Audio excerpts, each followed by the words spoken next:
In January of 2009, at one of Kansas City's best barbecue restaurants, a group of friends decided to organize a bike ride to raise money for cancer research. 10 months later, on October the 3rd, the LSArmyKC of Kansas City held the first annual Tour de Barbecue bike ride to benefit the Lance Armstrong Foundation and the University of Kansas Cancer Center. Far exceeding all expectations, 450 cyclists from 8 states answered the call and made the inaugural ride a tremendous success. Just 1 year later, 2,000 riders converged on the Power and Light District to make the Tour de Barbecue the largest cycling event in Kansas City. While the Tour de Barbecue is a terrific celebration, the ultimate goal of the LSArmyKC of Kansas City is to help the KU Cancer Center in its quest to achieve National Cancer Institute designation. At a time when 1 in 2 Americans will be diagnosed with cancer at some point during their life, this is a disease we simply can't ignore. We've got a very close group of friends, and we had one of our friends, Jerry, was battling cervical cancer at the time, and it was metastatic at the time that we were preparing for the Tour de Barbecue last year. So that's how we got involved initially.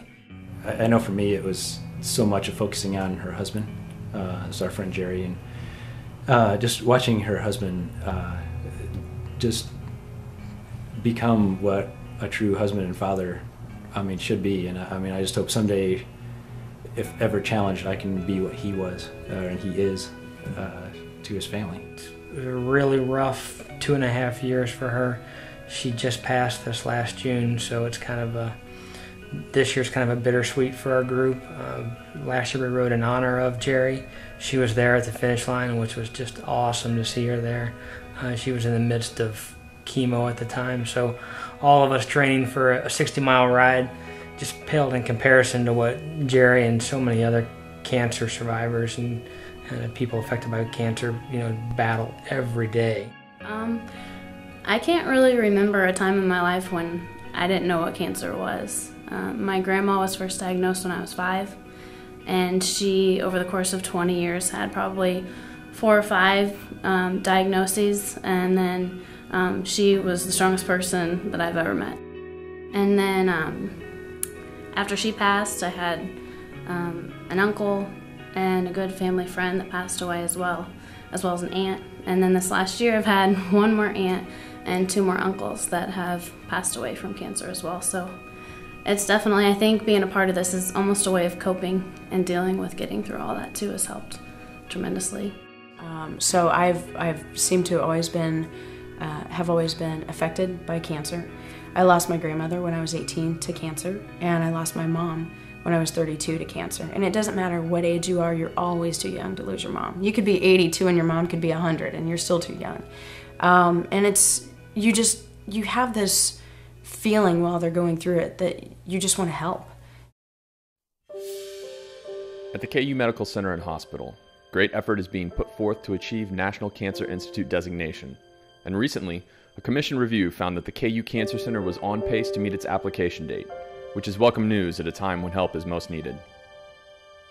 I get phone calls every week from friends, acquaintances, business associates, relatives, you name it, who have been recently diagnosed with cancer.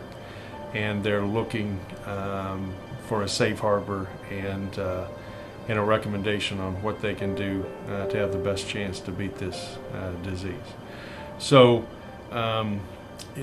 we are constantly reminded of the need to bring an NCI-designated cancer center here. It's unrelenting. It never stops. What we're doing cannot be done by 13 people or 50 people or even 100 people. It's going to take literally every single person in Kansas City giving $5, sending a note to their elected official,